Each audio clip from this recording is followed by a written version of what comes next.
Hello students, today we'll be discussing about using credit cards, the role of open credit. We all know what credit cards are, so we're going to examine the role which it plays. The learning objectives of today's lesson includes 1. To know how credit card works, to understand the cost of credit, describe the different types of credit cards. Then we'll further learn what determines a credit card worthiness and how to secure a credit card. And lastly, we'll discuss about managing your credit cards and open credits. We all know what credit cards are, like I mentioned earlier. It allows you to spend a house future income in the present. So you are allowed to access maybe goods or services or whatever with the intention or with the aim of paying in the future. So you are allowed to take those. It's actually convenient, but you need to be careful when you are using this credit card. Otherwise, it also comes with its own costs. There are costs associated with using the credit card. So it's not like it's a free lunch, so to say. Some charge over 20% interest on unpaid balances. You have such balances in your credit card and you don't even use. Most people don't consider interest charges on purchases they have to have. So you don't consider that interest are even being charged on these purchases as well. And then you need to manage your credit wisely so as to avoid high interest. Otherwise, you'll just be paying higher interest rates on such credits.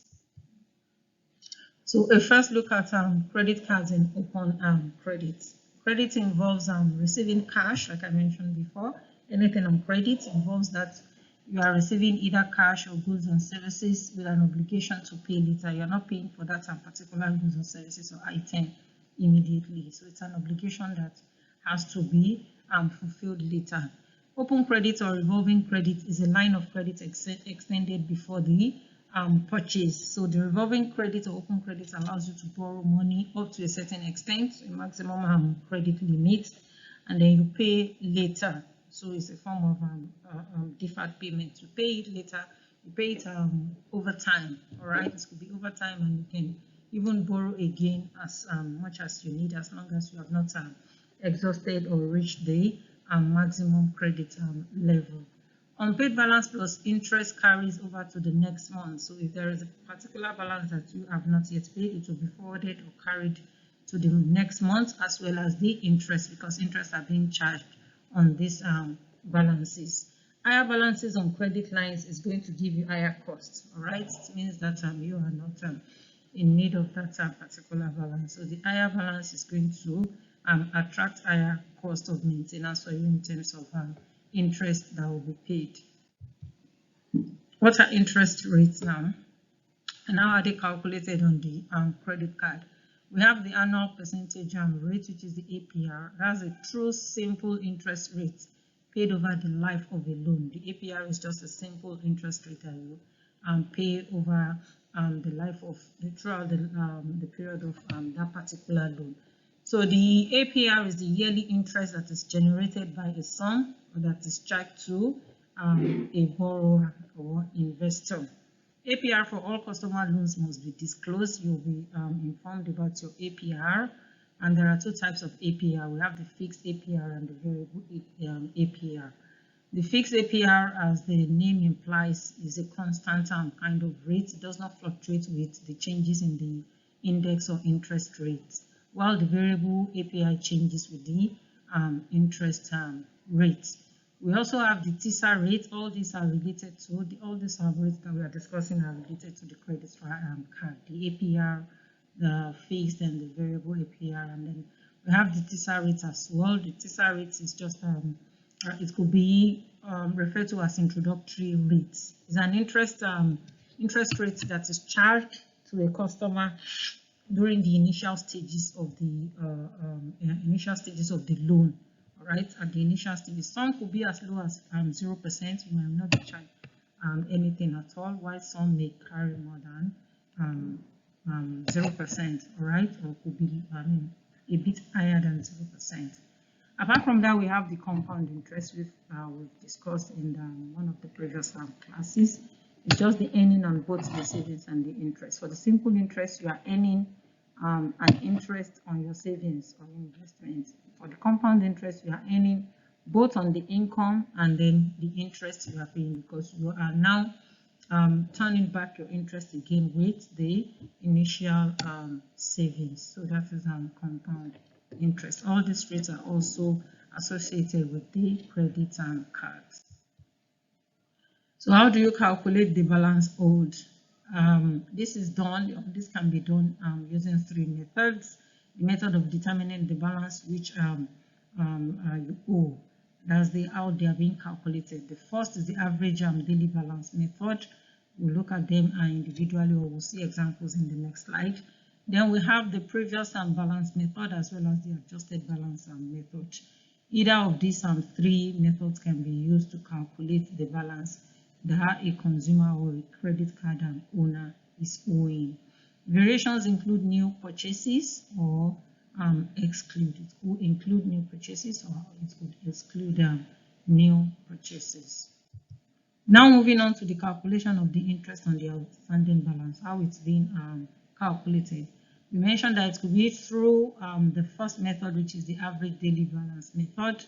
The second is the previous balance method, and the third is the adjusted balance method. As you can see here in the first method is the average daily balance method.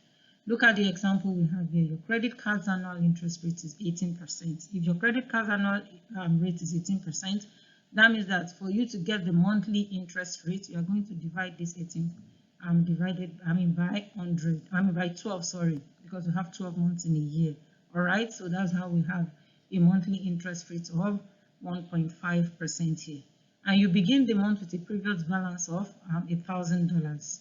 In addition, your payment against your credit card balance is more than $900, which are made on the 15th of the month. You make no additional purchases during the month. That means that you only make purchases of worth around $900. So looking at the average daily balance method, this is how your interest is calculated, or your average daily balance is calculated. We said your monthly interest rate, given that annually it is 18%, then monthly it implies that it should be 18 divided by 12, which is 1.5%. And your daily billing method, your daily billing period is $16,500, which means that this is what you consume within a month divided by 30 days. If we are using the average, so you have to find the average for per day. That means for each day you are going to divide 16.5 by 30 days, and that is $550. So going by the average daily method, your balance, the interest that you will be charged is 8.25, which is this 550 divided by the interest rate for that particular month, which is multiplied by the interest rate for that particular month. So this is the balance that will be carried forward for you. You calculate your average daily balance by summing the daily balances and dividing by the number of the days in the period, of the days within the period. That is just a month, and that is 30 days. So this is how this average daily balance is being calculated. The second method is the previous balance method. Rather than getting the average you look for, you just get the previous balance. All right, under this method, the interest payments are charged against the balance at the end of the previous billing month. All right, the end of the previous billing month. If, for example, we are in December now, so the balance by the end of November is what will be used to calculate. So the monthly interest rate, as explained earlier, is 1.5%, given that the annual is 18%. The previous balance is 1,000, as we've been told here. All right, the previous balance is 1,000 USD, while the payment for the particular month is $900. So the interest charge will now be 1,000 multiplied by this monthly rate. Your previous balance multiplied by the interest rate. So that is $15. $15. That's the amount you will be charged as interest. Lastly is the adjusted balance method. For this method, It's quite favorable compared to the average daily balance method as well as the previous balance method. The payments are charged against the balance at the end of the previous billing period, and the payments are and the returns are also made. So looking at the adjusted balance method, the monthly interest rate is 1.5% as we have in the other two method. Then for the previous balance we have $1,000, and for the payments we have $900. Meanwhile, the interest charged will be this $100. That's the difference between this $1,900 multiplied by 1.5%. That is $1.50. So these are the three methods that I use in the calculation of outstanding balances on credit cards. Buying money, the cash in advance. When you are given cash in advance, it's just like a type of short-term loan. Advancement is a short-term loan that it allows you to quickly access funds, right, from a bank or other financial institutions. You are allowed to access a certain fund to some certain extent, more than what you have in your balance. Cash advances at ATMs are just like taking out a loan, more or less like you're taking a loan. Higher interest rates are charged immediately on these particular cash advances. You have upfront fee of 2 to 4% on the amount advanced, so it could be as high as that. Upfront fee, that's the charges on the amount that is being withdrawn. Then you pay down the balances for purchases before paying down the higher interest rate and cash balance. So when you want to look at this option very well, you need to consider all these particular factors, especially the interest or the charges on the advancement, for you to be really sure, or for you to really decide if you want to go ahead with the transaction or not. Grace period. Grace period is the length of time given to make payments before the interest is charged against the outstanding balance on the credit card. It's not that these charges are made immediately. So there are times that you are given the grace period to make the payments before the interest are being charged. It's after that particular period has lapsed that you will now be charged. It ranges between 21 to 25 days from the date of the bill. Some credit cards have no grace period. Once the deadline is missed, you have to pay. Not all cards have the grace period. There is no grace period with cash advances. You are always charged interest for using cash advances. On most cards, the grace period is cancelled if there is unpaid balance from the previous month. When you have excuse me, when you have unpaid balance from the previous month, then the grace period is cancelled. Annual fee is a fixed annual charge imposed by a credit card.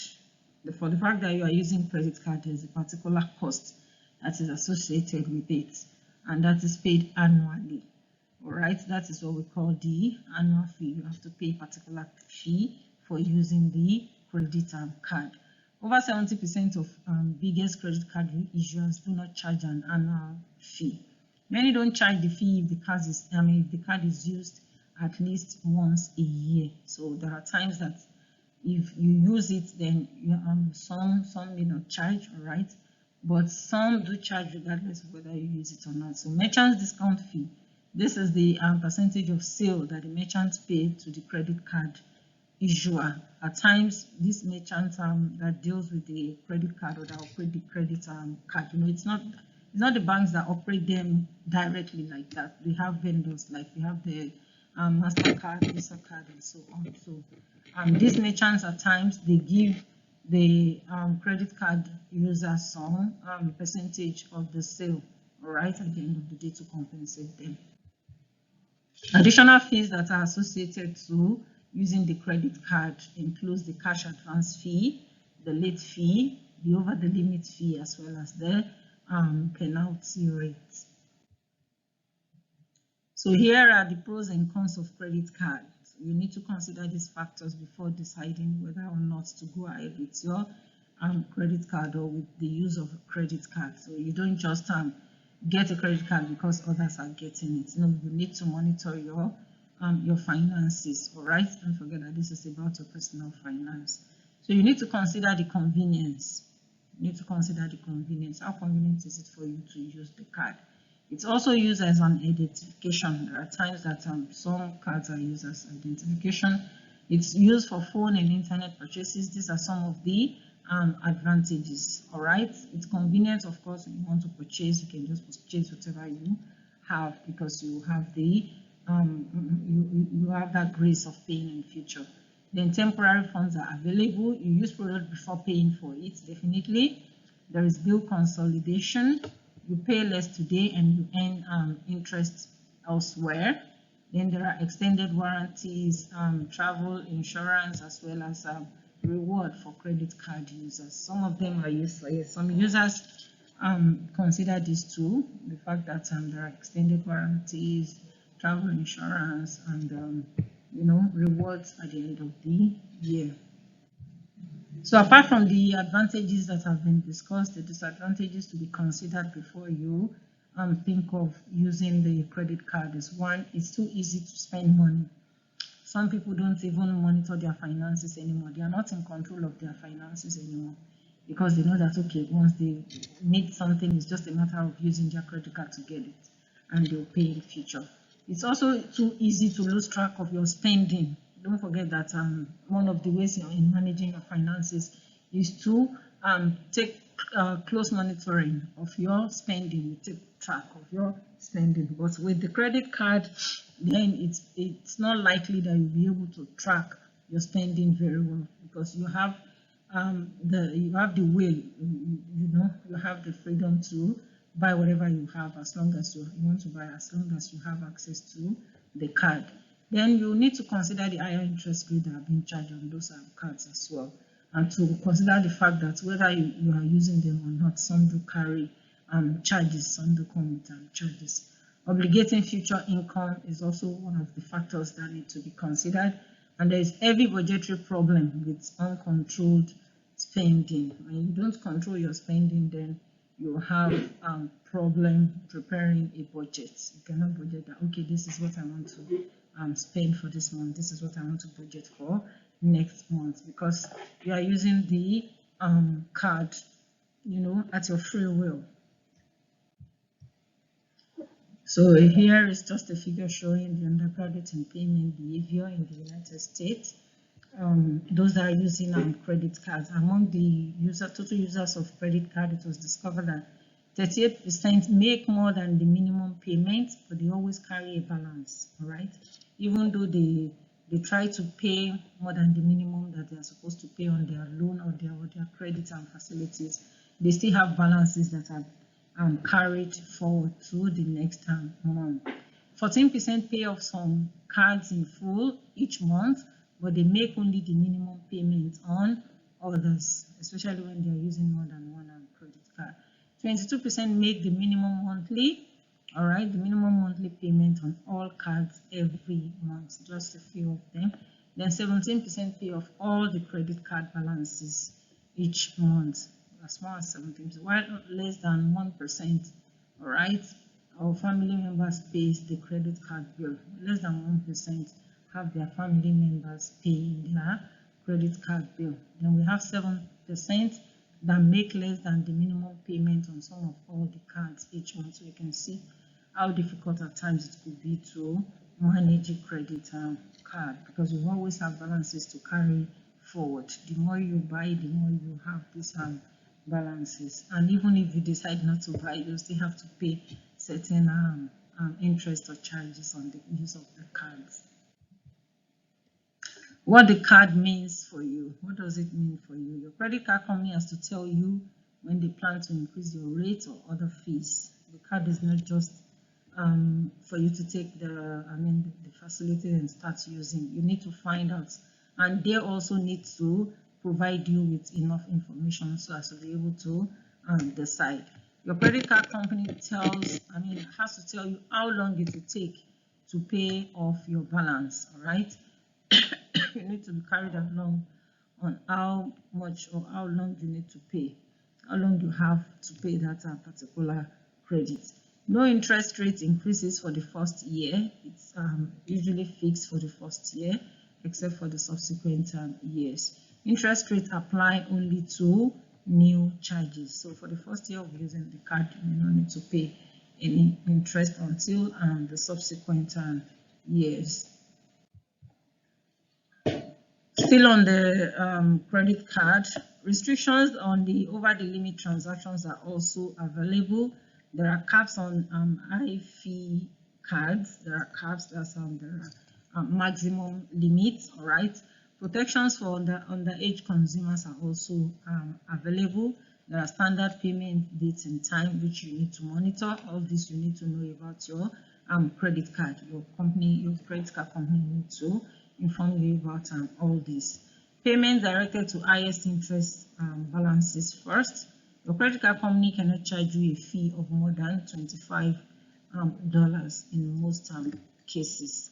No inactivity fees are charged on these credit cards.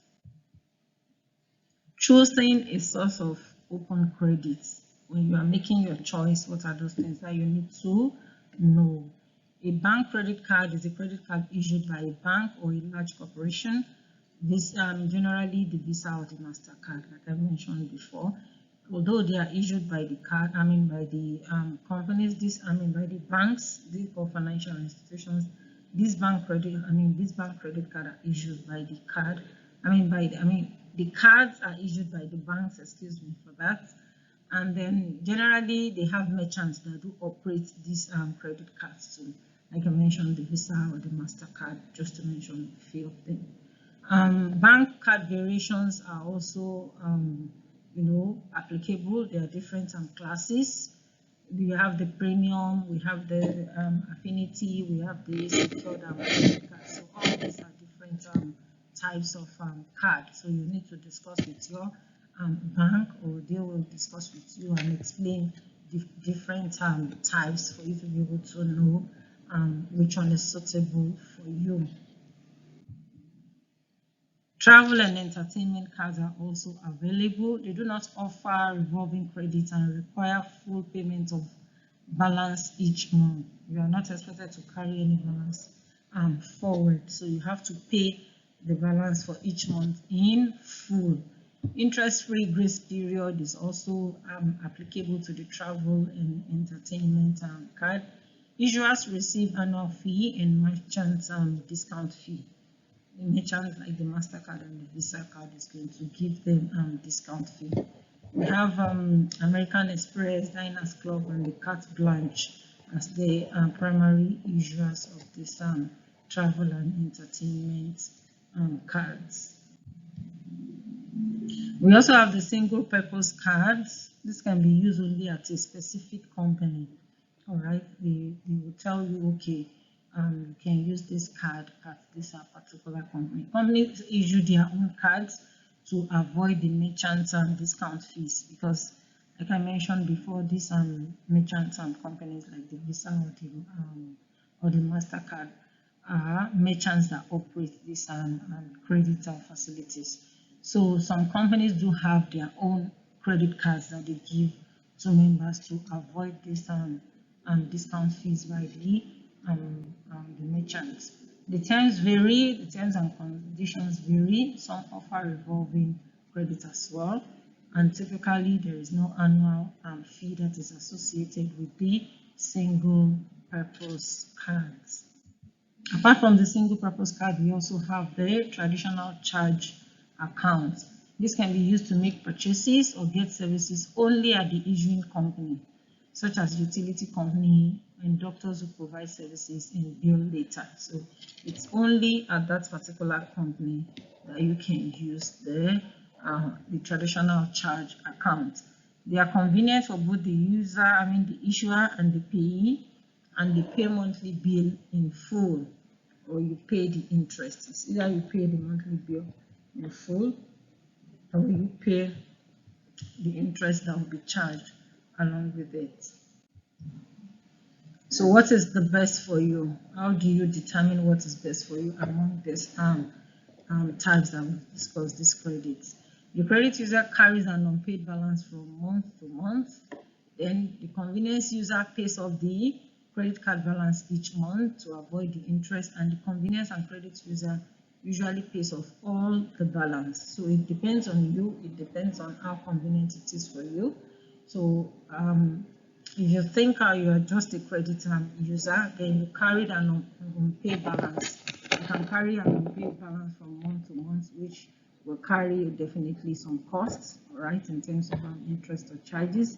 For the convenience user, you're just using it for the purpose of, getting the item, and you just, under obligation have to pay that monthly amount, that minimum amount. If you're buying something, say for $1,000 now, and you're expected to pay for a period of 10 months, then you should know that at least you have to pay $100 every month. So for the convenience user, they try as much as possible to pay this $100 every month so as to avoid any interest.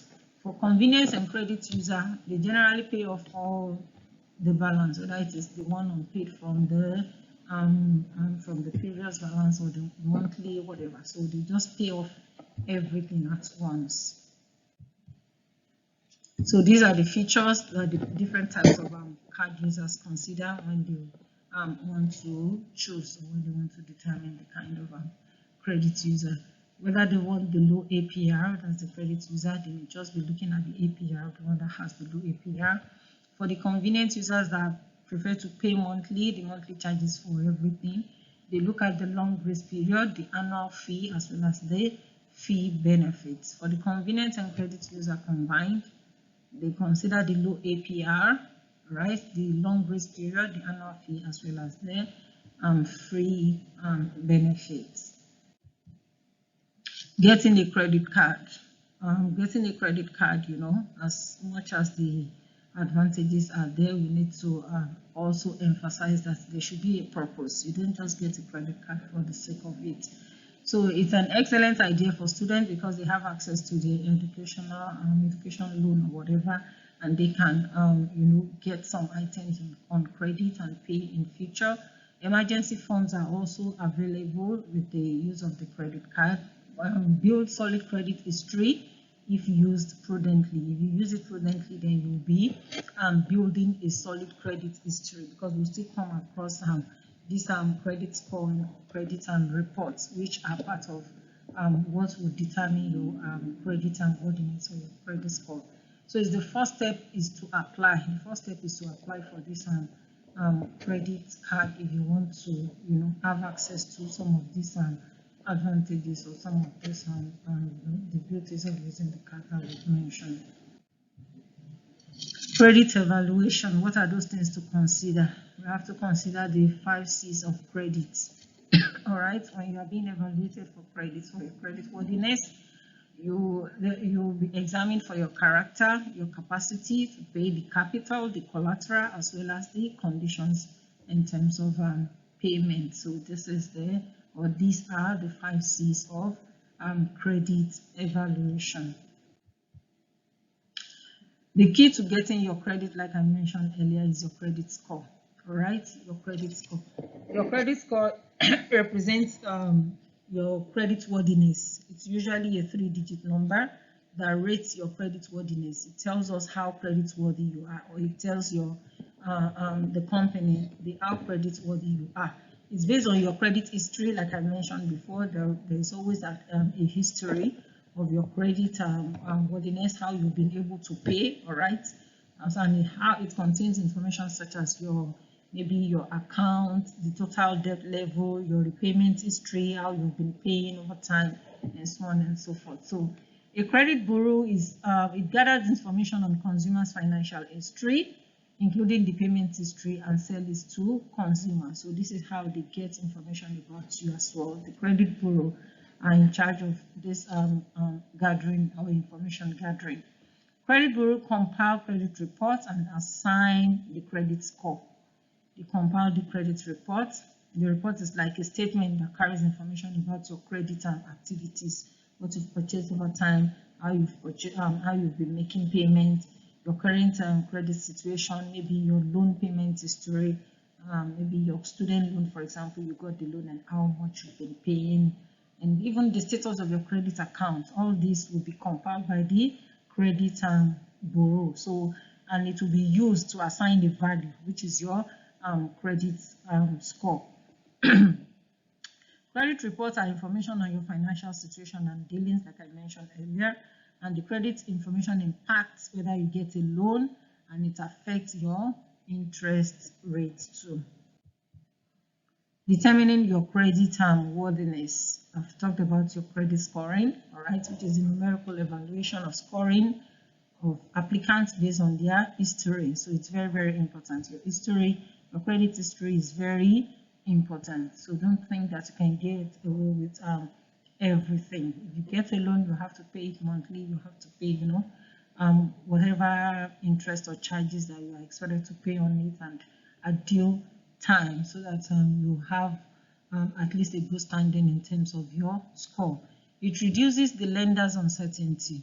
Your credit worthiness reduces the lender's uncertainty about you. At least they will have more confidence in lending you the loan. The lender is able to make credit available to good risk customers at lower interest rates. If you are not a good risk customer, even if you are going to be able to get the credit facility, then you may be charged a higher interest rate. Your credit score affects the rate you pay on credit cards. Like I mentioned earlier, it affects the size of the credit line that will be available to you. It affects the insurance rates. It affects your mortgage rate. So it affects so many things. So this credit score need to be taken seriously. That's the history and everything need to be taken seriously. If you have a strong credit score, then you will have access to lower interest rates. You have the privilege of getting lower interest rates. But if your credit score is low, then definitely you'll be paying higher interest rates. If at all you'll be able to get access to the credit facility in the future. You can check how your credit score is computed. The model was developed by the Fair Isaac Corporation. All right, that's the FICO, FICO. So your name and your score varies with the bureau, different kinds of bureau. The score range, like I mentioned, is a 3-digit figure and ranges between 300 to 500. So you want to check their website to get an estimate of your credit score. So this is the national distribution of FICO scores, and between up to 399 and 499. All right, I think I mentioned I started from 300 in the previous slide just now. Then between 500 to 549, between 550 to 599, and so on and so forth. So here is the percentage of the population, and there is the FICO score range. What is a good score? What is a good score? A good score doesn't just mean that you get a loan. It also means you pay less for it through lower rates. And this has been emphasized so much today, that it's not just about having access to that loan. It's also about the cost of managing or maintaining that particular loan. So if your credit score is high, then it may imply that you will be getting lower rates. Credit worthiness also based on employment history, your job history, and the amount of debt you currently have. All these are pertaining to your history and your credit worthiness, and this will also determine your credit score. So this is just a table showing the representative rates and monthly payments for the different FICO score like we discussed earlier. We have the FICO score and the APR, and as well as the monthly payments here for the 30-year fixed mortgage and 36-month auto loan. What's in your credit report? What are those items? What are those things that will be found in your credit report? We have the identifying information, maybe your name, IC, or whatever, your identification number, and so on. The trade lines or credit accounts that you have, the inquiries, the public record, and collection items. So all these are present in your credit report. These are the factors that determine your credit score: the payment history, the amount you owe, the length of the credit history, the new credit that you have, as well as the types of credits that have been used. Monitoring your credit score. You check for errors in the credit score as well. You can also check. You get a free copy of your credit report each year from the 3 major credit bureau at this particular site. Then you check if all the information are correct, and then if all accounts on the report are yours. That's how, or some of the ways in which you can monitor your credit score. Fair and Accurate Credit Transaction Act. The Fair and Accurate Credit Transaction Act, as the FACT Act, was signed in 2003, with many of its provisions becoming active between in 2004 and 2005. It provides greater protection against identity theft, new standard for information sharing, and credit reporting. So you can request one free copy of the credit report each year for the 3 major credit bureau, which is the Experian, Equifax, as well as the TransUnion. With just phone call, you can place fraud alert on your credit record. Once you've placed the fraud alert on your credit record, anyone who uses your credit report is required to take an additional measures to confirm your identity before opening their account. So these are the ways in which your identity is being protected from thieves. There are new standards for information sharing as well as credit reporting. The federal law governing the reporting will override, inconsistent state laws. Then new limits are also imposed on the sharing of medical information. Not all information can be shared, and the use of customer information among affiliated companies. So these are ways in which credit users can be protected. Consumer credit rights. These take credit and complete directly to the creditor. All right, you have the right to take your complaint directly to the creditor. Federal laws also protect consumers with complaints about the credit. Is the credit bureau and your rights. The credit bureau, we mentioned about the fact the other time, that's the Fair and Accurate Credit Transaction Act, which you can request one free copy, like I mentioned, from the credit reports. The bureau must investigate and find out that all information are being correct. And then we have a file statement that will explain the negative information that is accurate or not corrected there. If you have if you have any wrong information, if you find any information that is not as accurate as yours, you can also complain to this Fair and these acts. You can request for a copy and go through it for you to be able to know how to act on such. And then we have the Fair Credit Reporting Act 2, for which negative information reports on the remains on the report for a period of 7 to 10 years. National credit bureaus, we have 3 of them, like we mentioned before: Equifax Credit Information Services, Experian, and the TransUnion. To report fraud, they have their number and their customer assistance, as well as their phone number. And for dispute or something in your report that you feel is inaccurate, you can also use the addresses that have been provided. If your credit card application is rejected, then you apply for a card with another financial institution. All right, if you want to move on with another financial institution, or you want to find out about why your application was being rejected initially, so you can set up appointment with the credit card manager if you so wish, and then you can both talk it over to address the issue before you now go on with the application or reapplication. Otherwise, you may just opt to use another, or apply to another bank or financial institution for another card. Resolving billing errors. When there are billing errors, how do you resolve them? We have the FCBA, which are procedures for correcting the billing errors. They withhold payments from, you can withhold the payment for that particular item in question. If the particular item is in question, then you may not pay until the matter is being resolved. So before it's being resolved, you have to notify the issuer, all right, the bank or financial institution that issued it. You have to notify the issuer within 60 days of, 60 days of the statement date. Then you use the billing inquiry or billing error address on the credit card bill. You should also receive notification within the 30 days that you've applied for this or that you've made your complaint.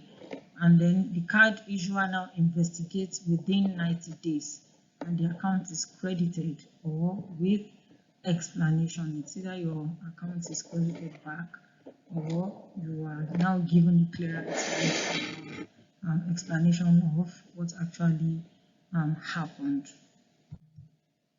So these are the major provisions of consumer credit laws. We have the Truth in Lending Act of 1968, Truth in Lending Act, which was amended in 1971, the Fair Credit Billing Act of 1975, the Equal Credit Opportunity Act of 1975 as well, the Equal Credit Opportunity Act amended right in 1977. Then we have the Fair Debt Collection Practices Act of 1978, as well as the Truth in Lending Act of 1982. That of the 1972 was amended in 1982. Furthermore, we have the Fair Credit Reporting Reform Act of 1996. We have the Fair Accurate Credit Transaction, that's the FACT of 2003, the Credit Card Accountability, Responsibility and Disclosure, that's the CARD Act of 2009, and we have the Dodd-Frank Wall Street Reform and Consumer Protection Act. Moving on now, we'll talk about the Consumer Financial Protection Bureau. The Consumer Financial Protection Bureau provides single location for financial protection and oversight for credit users. It ensures that financial markets are easy to understand, they're easier to understand, it makes prices clear and easy to see, everything is clearly stated, and it makes comparison shopping easier. You want to check the price of this here, the price of this seller, the price of this merchant, so you can easily make comparison during using the Financial Protection Bureau. Identity theft. We mentioned identity theft the other time we were discussing about some issues with the credit card. So this involves the use of your own name, your address, your social security number, your bank or credit card account number, or other identifying information by someone other than you without your knowledge to commit fraud or other crimes. Some of us have been victims of this, where you just you receive maybe notifications that a particular transaction has been carried out on your account, without your knowledge. You just wonder that, okay, how come this happened? This related to identity theft. Someone has used your name, maybe your email, your social security number, your identification number to carry out this fraudulent activity. So that is what is known as identity theft. How do you know if you're a victim of identity theft? Like I mentioned before, you receive a credit card you didn't apply for. All right, they tell you that your card has been approved or whatever. So someone else has used your identity to apply for that or to get the credit card, and at the end of the day, you will be charged.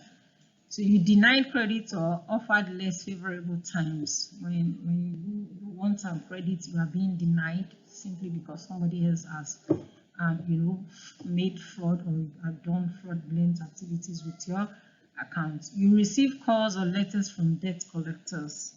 It also happens at times that you will just be notified that within so period you have to pay up your loan or something, and then you start wondering, when did I actually did this transaction or what. Then you may fail to receive bills or other mails. So these are, especially when you know that you are supposed to. So when you are supposed to and you don't receive, it can also be a red flag that your identification has been stolen and used for fraudulent activities.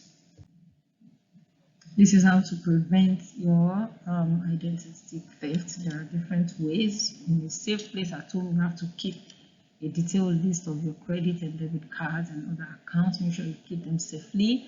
Don't carry documents that include your social security number, any password, PIN, and the likes. Don't carry them around with you.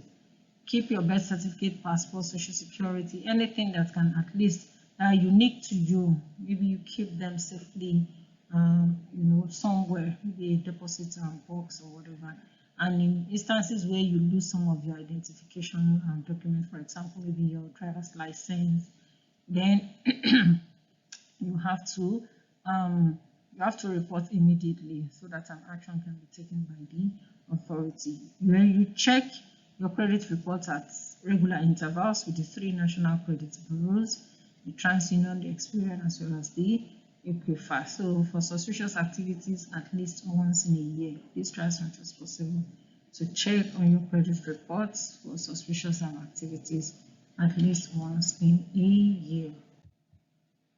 What to do if your identity has been stolen? You put fraud alert on the credit file as the first step immediately. You close account that have been tampered with or you didn't open. If you didn't open that account, you close it, or if you opened it and it has been tampered with, then you close it immediately. You file a police report without any delay.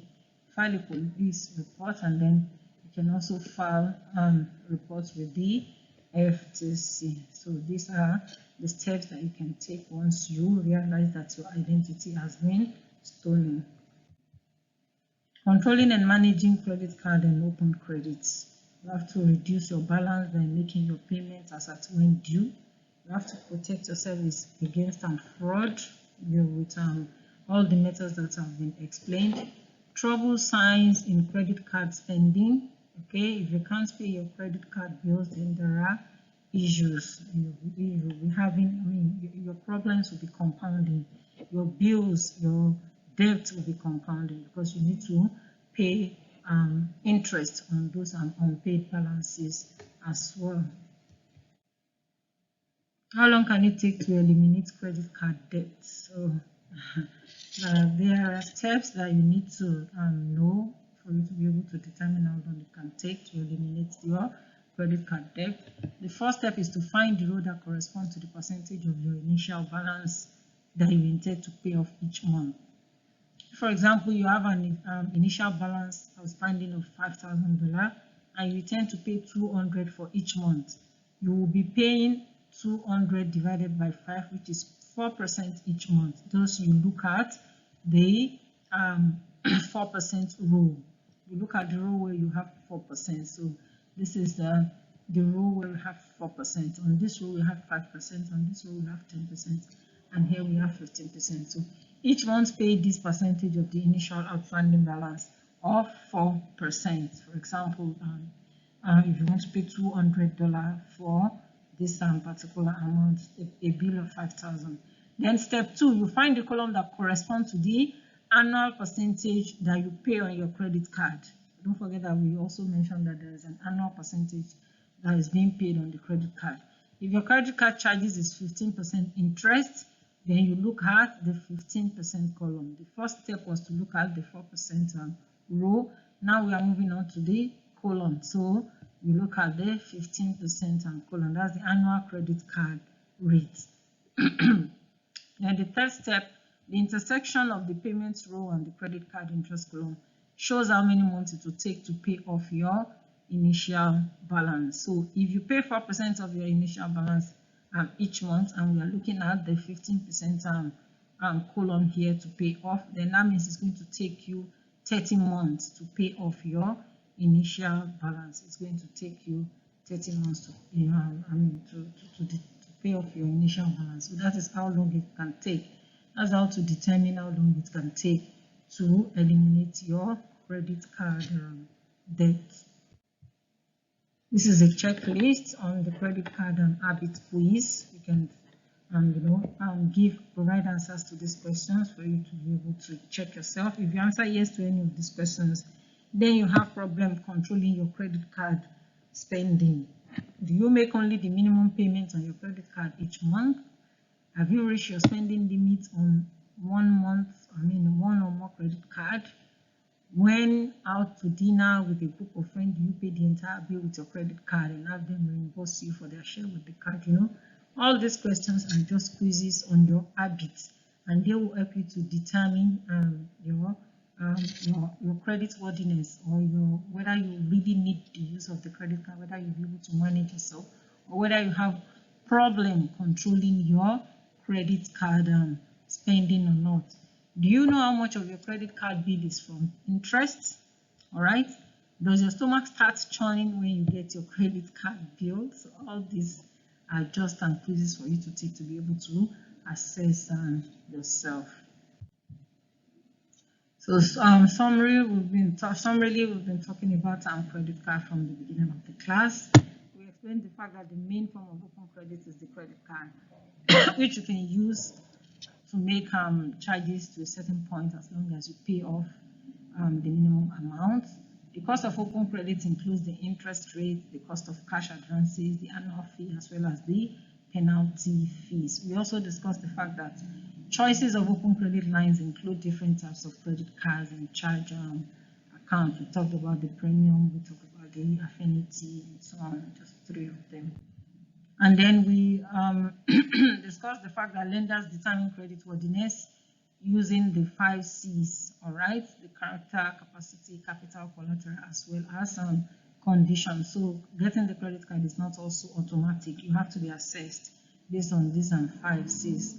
Different cards charge different APR and calculate finance charges differently. And lastly, don't forget that you focus on controlling credit card spending and look for signs of trouble, especially when your identity is being stolen. On this note, we've come to the end of our class for today.